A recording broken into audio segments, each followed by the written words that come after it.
It's like way too loose. And I'm like,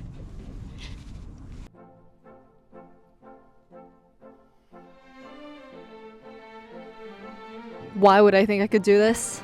In this instant has been like conceived and born. Damn, look at those bags. Oh my god. You better like my hats, look how soft it is. Fitness is my passion. Sherlock. Even so, this kind of ride would merit some sorts of training beforehand, you would think. Fit check. That felt otherworldly. I don't know if you're into that, but like, if you do, please don't tell me, I don't want to know. Foolhardy idea in its entirety. You've heard of Haruki Murakami, right? And I thought it would be okay. Mr. Bingley, Pride and Prejudice, The Hills Are Alive type of shit. A point in our detriment buried itself permanently in my ass. You like my sexy shades? Yeah, tayo. But for the sake of the art, just I'm dehydrated, I'm thirsty. I couldn't. And then there came trouble out of the blue. He was this swole, like 6'4", so like jacked ass dude. What was I doing all this for? Bizoom. Fuck it, check it, we ball.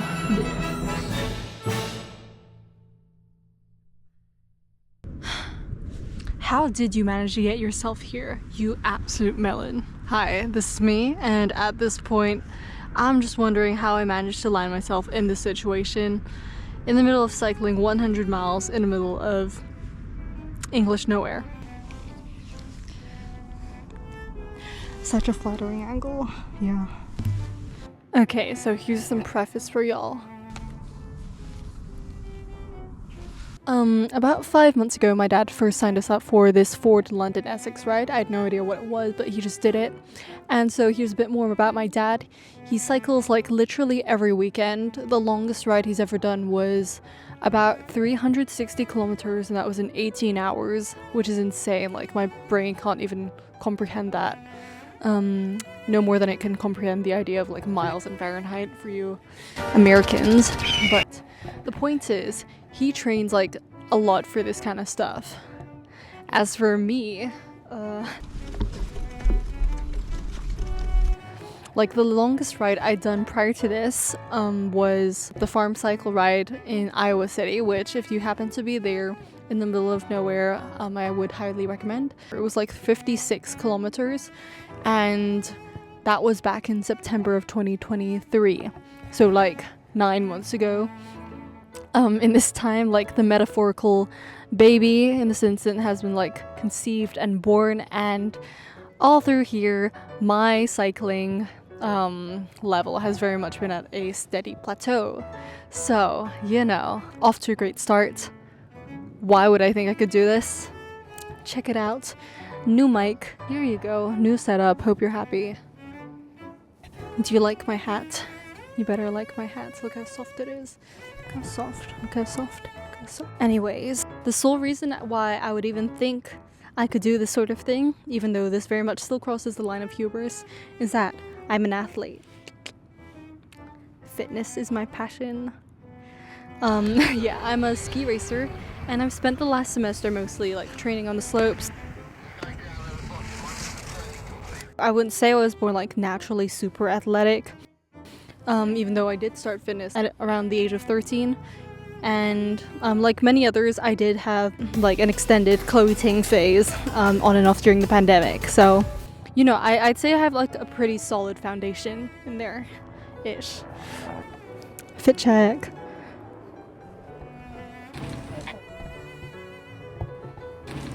Yeah.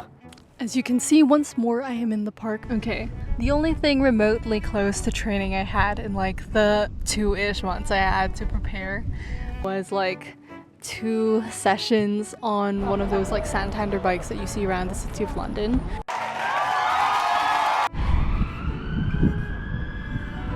Do you like my hat? Like my hat?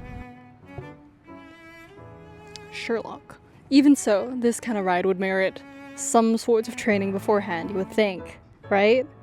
Well, like, I knew that too, you know, but the thing is, like, I just didn't feel like it. You know, if you were expecting some different, more reasonable reason, sorry to disappoint, but as the maxim goes, when you hear hoofbeats, think horses, not zebras. Zebras. Alright, so it's now like almost 10 p.m. on May the 25th, the night before, and right now I'm just feeling very, very tired because the night before this I did the insomnia thing, and then like basically I got like 4 hours of sleep in total, so now I'm pretty knackered. Well, we'll see if this is a foolhardy idea in its entirety. I did try out my road bike again finally today, and it was interesting. Like, it was fun cycling on it, but we only went like 2 kilometers, and then I'm not gonna lie, I was feeling like a little bit winded, so that is honestly so funny. I bet I will be thinking this like this time tomorrow, so thoughts beforehand. Help.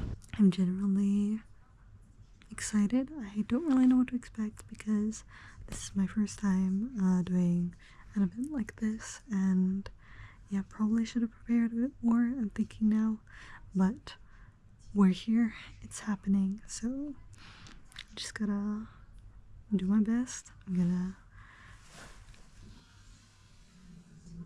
I don't know, we're not going with any expectations, just there to have fun. Help. And then I'm just gonna try my best, but not overstraining. That is important. I am also a little bit nervous, but we'll see how everything goes tomorrow. What was I gonna say? Damn, look at those bags. Oh my god, that's not even the worst they've ever been. Get up early tomorrow, and then we'll see what's gonna happen. Without further ado, good night, and I'll see you in the morning.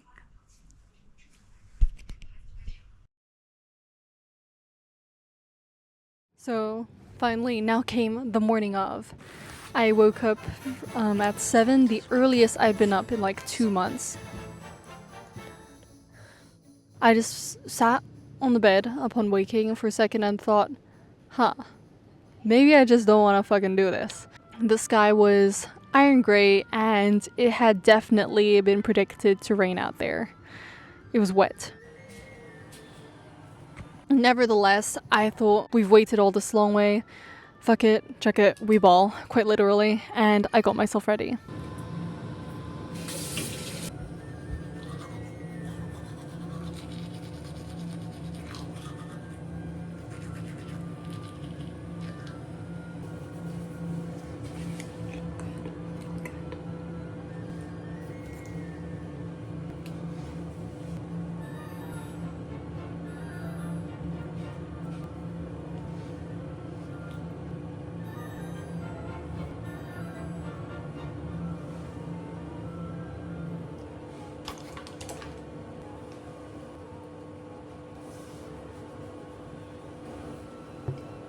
So, suiting up. Cycling's kind of similar to ski racing in that respect. The early mornings, the layering up, then heading out with your kind of pricey equipment. Did think about putting on a ski thermal base layer, although that really would have been overkill, so I'm glad I didn't in the end. Though, 2 layers of tights, definitely a big lifesaver, along with the crotch padding that, you know, those biker leggings have. Alright, so a fulfilling breakfast of 1 banana later, we headed out to make our start time of 8:30. 而家係咪已經 start 啦？未，我哋去個搭欄嘅。Okay. Yeah, we were late already, and it was like gusty as fuck in stereotypical British fashion. We headed over to Buckingham Palace, which was supposedly the start location, but then it turned out not to be. I was still kind of confused. I'm still kind of confused now about it, but like turns out the official start was like the Victoria Embankment, which we did eventually get to. But yes, I was perplexed, baffled, but we started going nonetheless. Okay, wow. The excitement was palpable. You know, all those bikers in their suits and their numbers, and everybody was there. That day there were 25,000 riders in total. I was feeling good, pumped up, ready to rumble. What am I gonna say? So now we start, and it's quite thrilling, you know. And we're among the masses, cyclists are many, everybody's getting ready to head out. But I do have to tell you that, like, from this point on, it's the source is basically trust me, bro. Because, and mind you, I am quite frustrated at this part too, but I didn't like check the angles beforehand on my GoPro. Okay. From the top, make it drop. I didn't check it, and then I had the chesty mount on, and I thought it would be okay. I didn't take literally 10 minutes beforehand to do a final scan, but turned out the angle was not okay, and so I've got 2 hours of footage, but like most of it is just like leg and thigh action. My god, I don't know if you're into that, but like if you do, please don't tell me, I don't want to know. And I could show you like some of the lovely scenery and some of the action we got going on out there, so I'm a bit disappointed, but we'll have to make do, improvise, adapt, overcome. So I will figure something out, don't worry. Check in advance. All that kind of organized stuff, it definitely pays off. I know that some of like the most mundane daily stuff in life is mostly just maintenance or prevention.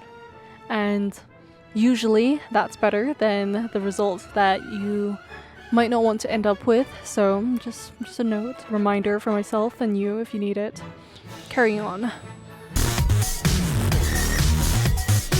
Yes, facepalm moment and frustration. Oh god. Facepalm moment and frustration aside, I am sorry for that. I do apologize, but I'll learn from that mistake and continue telling the story as best as I can.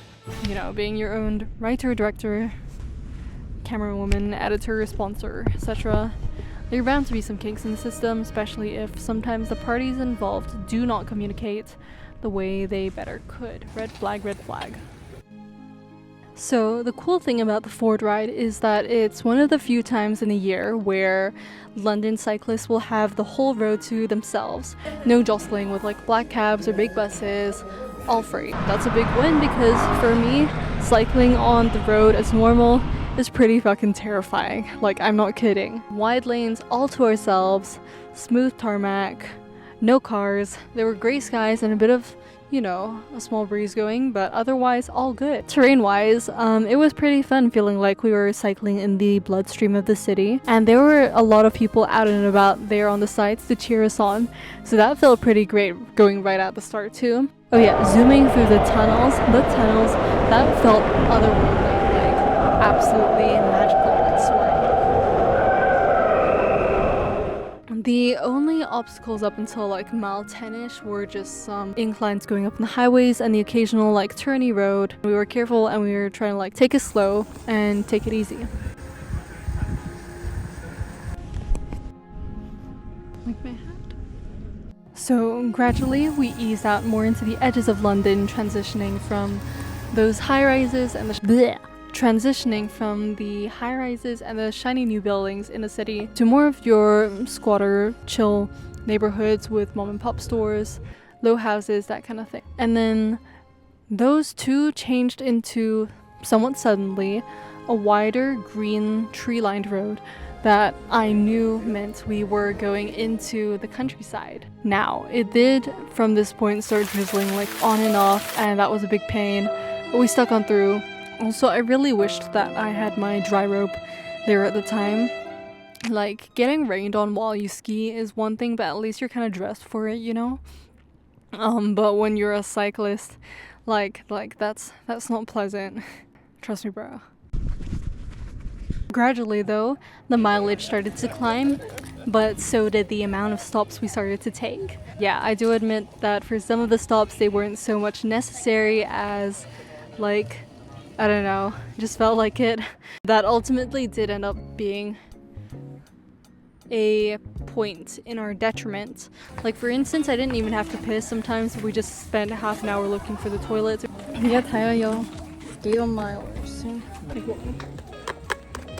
Food stops was the main thing. Like, we kept having to replenish ourselves and get more fuel in the tank in order to keep going.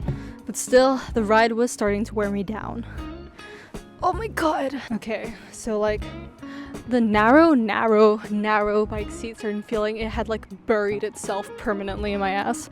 Like, my quads were tiring, and as anyone who just moves knows, the uphills were the toughest for sure, and there were a fair few amount of them.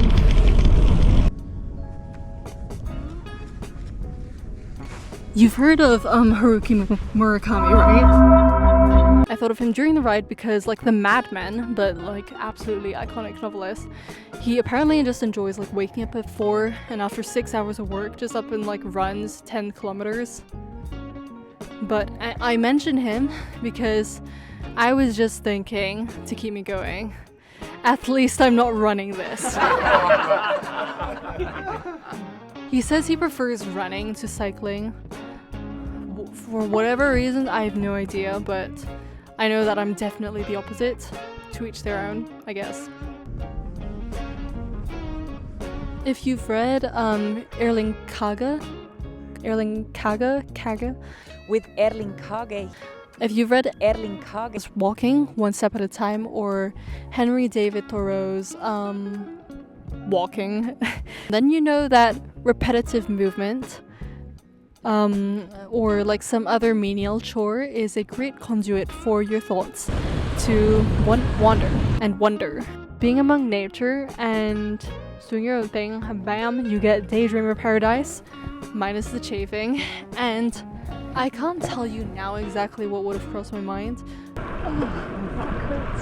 But sometimes I do like trying to like follow and retrace my thoughts going back and forth. Because I do wonder on the occasion, how did I get here?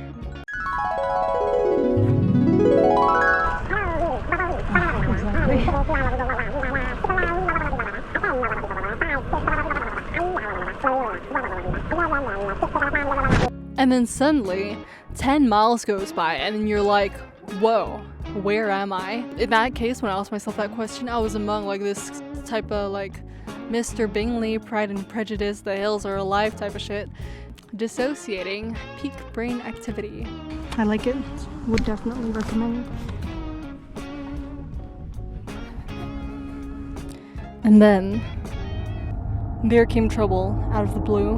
We stopped at a welfare station around the 50-mile mark, where it was like a ghost town basically. They had all these white tents set up and these bike racks for everyone, but those were all empty, and the organizers, bless them, who were handing out like fresh bananas for the last of us who were struggling through. And then the villains of this narrative arrive. You like my sexy shades? Well, you know, like not really villains, but for the sake of the arc, just like bear with me. The end marshals. Dun dun dun. There are these guys basically in like bright pink and bright yellow high-vis vests who just rock up to the scene on their bikes while we're like munching on our nanas. And my dad is like, meanwhile he's contemplating the hike to the nearest porta potty, just because, you know. Oh my god. Porta potty. And then they're like, yo, we're the end marshals. We're supposed to be at like the back of the pack. We're supposed to be the very last people on this ride, so you cannot be behind us. So if you happen to be, then we're sorry, you're out. Those words, instant panic. Admittedly, a few repetitions for the panic to set in, but once it did, I was on it. I was like, Dad, we gotta go. And then we hopped back on our bikes quickly, pit stop forgotten. Pit stop, get it? We set out again with a new objective in mind. Outcycle the marshals. I look like such a doofus, but it's a new fashion. Alright, so originally the marshal stopped us after we set out from the welfare stop, being like, hey, hey, the roads are gonna reopen soon because you're being too late, so you should just stop here and wait for like the big bad monster bus, the city, and the big ride of shame. I'm paraphrasing here, just saying they were actually very nice, very sympathetic about it. But in my mind, I was like desperate. I was like, no, we're not stopping here. We came all this way. How can we stop? And I'm not giving up now. So I kind of fled, and then my poor dad was forced to like chase after me, but it actually worked because now we were finally catching up on the other riders who had like dashed off the minute they saw the marshals came, and we were catching up with them, the other straggler bikers.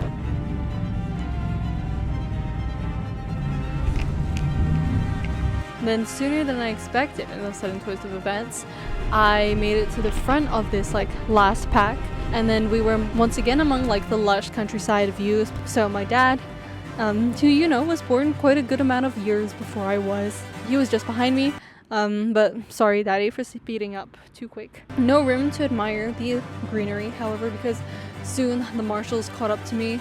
Thighs of thunder, like seriously, they were insane. They did not have to be that fast. I could hear them coming up from behind, and I pedaled faster, like a demon was on my back. I'm so caught up in it, but you know, they did catch up to me because they've been cycling for I don't know how long, and they actually are good at this sport. And they came to my side, and then the leader of them, who was like this kindly old slightly unintelligible English dude in his 60s or so, he like laid out the situation for me as such.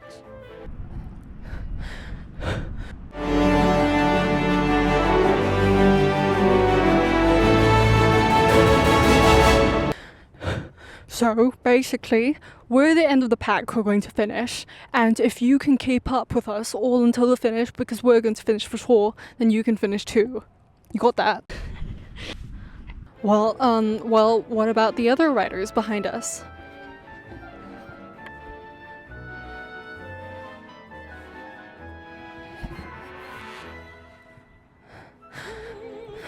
Well, they'll be picked up by a bus and taken back to the center. Oh my god, that was so bad. God, did I not bring my water? Where's my water? Water.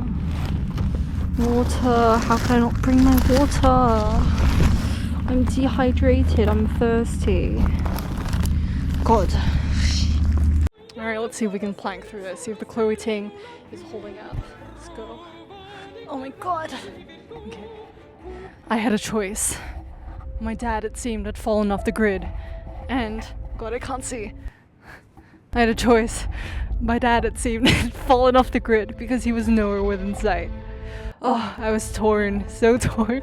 I could stop, wait for him, see it if we could have it in ourselves to get it together for a final push. But I knew in my heart of hearts that I wouldn't be able to keep going once I had stopped. I couldn't. So I made my decision.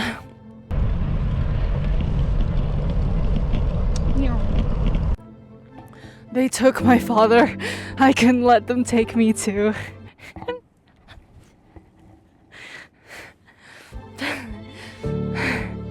Wow.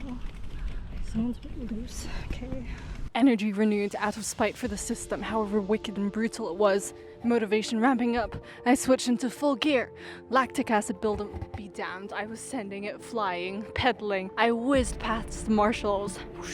The idyllic English countryside became my domain. My domain. I'm the alpha.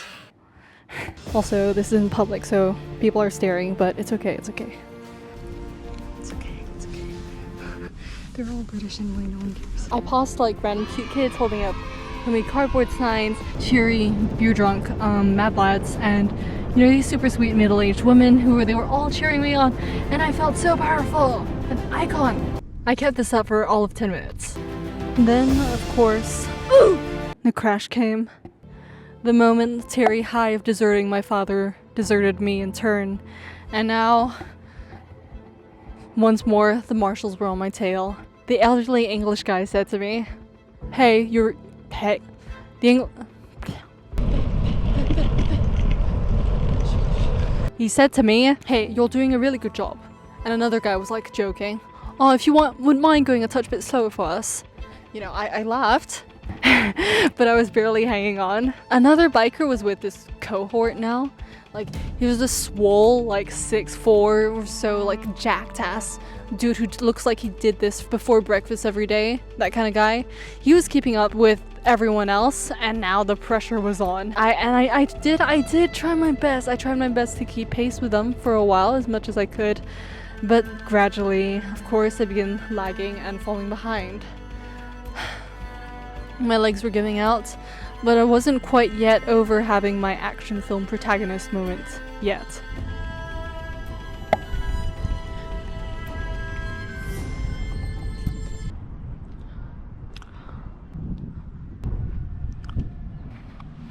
It's giving a time for togetherness, a time for hope, and for the good things, and I forgot my script. What was I doing all this for? This ride. The 7 hours that had elapsed with me chafing myself on this narrow bike seat. The 7 hours that had elapsed. It had all been together with my father. This was our quality time together. That all had been together with him. And I wouldn't want to cross the finish line without him by my side. Us together. Nailed it. Also, I was really hungry. I saw a snack tent, its lovely purple signal of a better haven with these kindly old people in its shade, and I was like, fuck it, let's eat. No, I don't regret that at all. It was awesome. I inhaled like 2 energy bars on the spot, and they let me take a few bars back, which was class. I considered hopping back on the bike, but at that point, like, my legs and my bum were both, you know, pretty adamant about letting them have their me time. I like the second gloves. Don't you like them? Pretty cool. You know, I looked up at the blue skies and decided that's enough for today. And,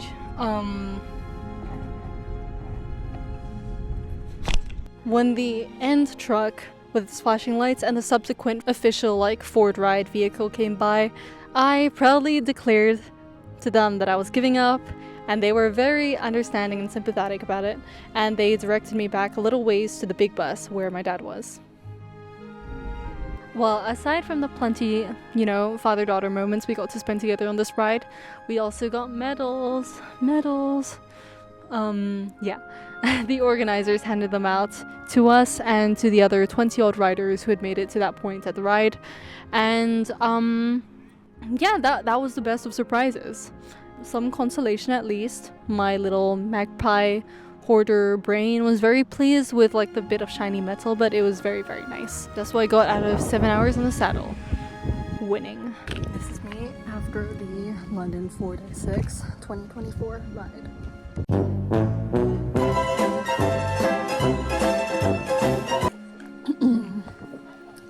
Well, it is what it is sometimes, but, you know, we made it this way.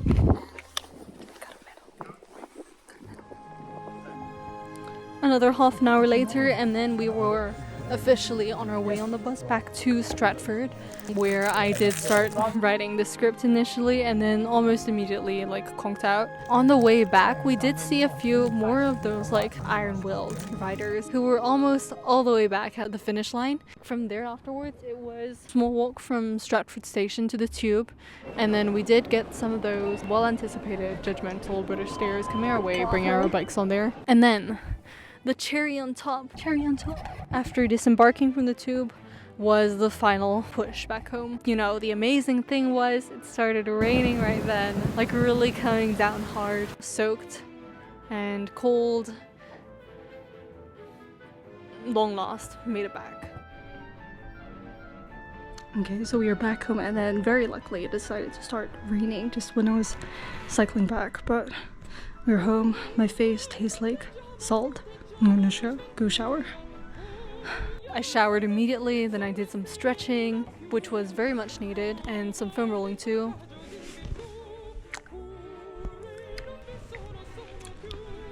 I ate, okay, maybe later. I ate a, 叫咩? I ate a 鳳爪排骨飯, which was very, very nice and hot. Then I watched a film, I don't remember what, until like 1 o'clock in the morning with my family. I fell asleep, and then I stayed asleep for about 14 more hours the day after that. Alright, hello. So we've reached the end of the day. It's like 12:55 a.m. Look at those immense bags. Anyways, today was fun, if not very, very tiring. I'd be lying if I said that it wasn't quite hard, but the experience was definitely one of a kind, and I definitely recommend it, and maybe even feel motivated to go for it next year if I'm around, and actually try and make the 100 with better planning and thought beforehand. And one of the real highlights of the entire day of riding, aside from the really nice countryside, another really lovely thing was seeing everyone who came out and how supportive they all were. There were just like people all along the routes just like cheering and clapping us on, saying things like well done and keep going, don't give up. And that in the moment, that was really like spurring on. So a big thank you to those people who made the conscious choice to just like come out and dedicate your time and kindness towards the riders. We appreciate it so much. Thank you. And also within like the cycling community themselves, like I'm not really a cyclist. I don't cycle too much, but like I know just from my brief experiences with these guys that they're really truly like a supportive, amazing, like cheerful group of people, and it's an honor to hang with them even just for a little bit. And I liked the fact that I got a medal. I'm not gonna lie, I do like it. I'll treasure it for a very long time. Today has been a very precious experience too, and I'm glad I got to spend that time with my dad and just have fun together. I am so glad I did this. Okay, I'm gonna get to sleep now. Good night. Mwah. Mwah, mwah, mwah. I'm watching some of the other videos now from like actual professional cyclists who also did the FordRide on YouTube. Like those are pretty cool. I'll link in the description. But damn, just seeing them just makes me like totally completely in awe. First off, they're actually able to like talk, provide insightful, like witty, smart commentary while they're riding.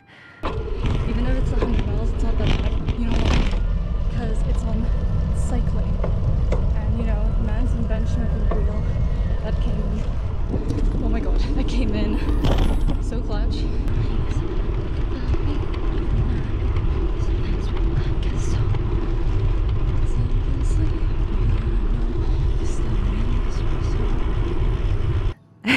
And then they're all like cycling at dazzling speeds that like they're like car speeds. It's insane. Did you see the finish times? I looked them like right back up after I getting it back and like just floored. Are you kidding?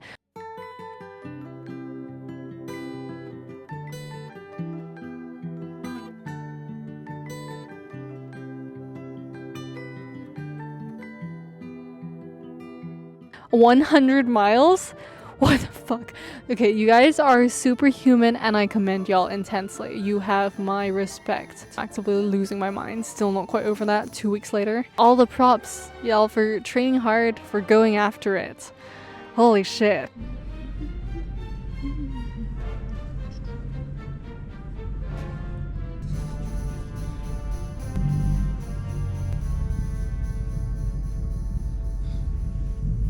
So there's that. There's the 2024 Ford, what is this thing called? There's the 2024 Ford London Essex ride for you. What a journey.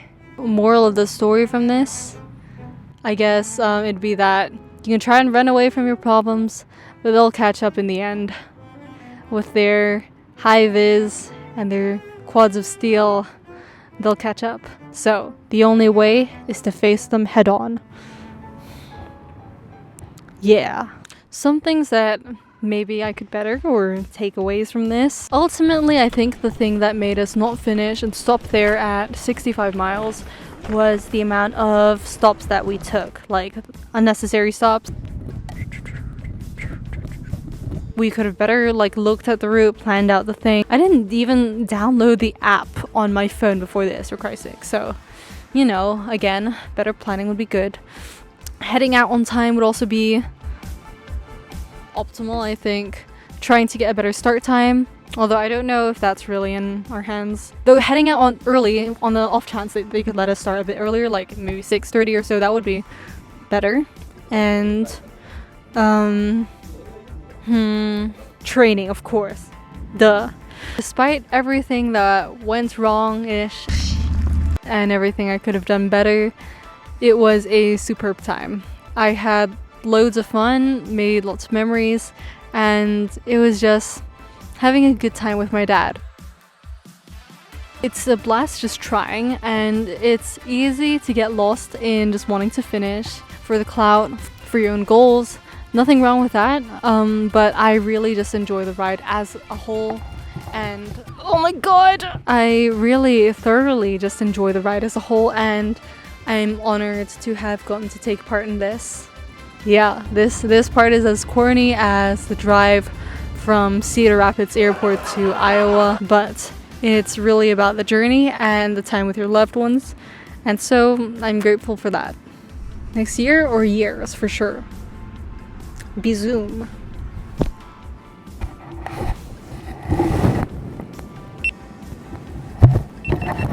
Bizoom.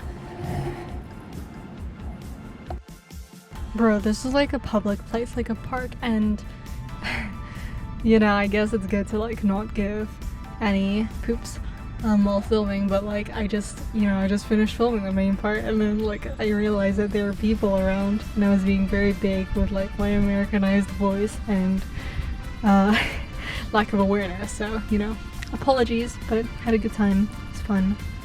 Yep. Thanks for being here, and I'll see ya in the next one. Bye. Mwah. Bye.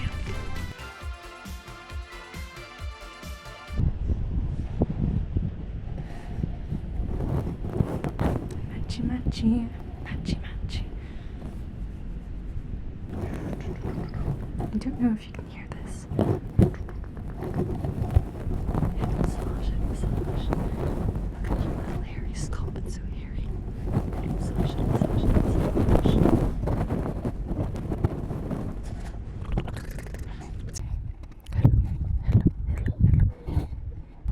Oh my god, I didn't realize how many people this park had. It's fine. You won't see me, right?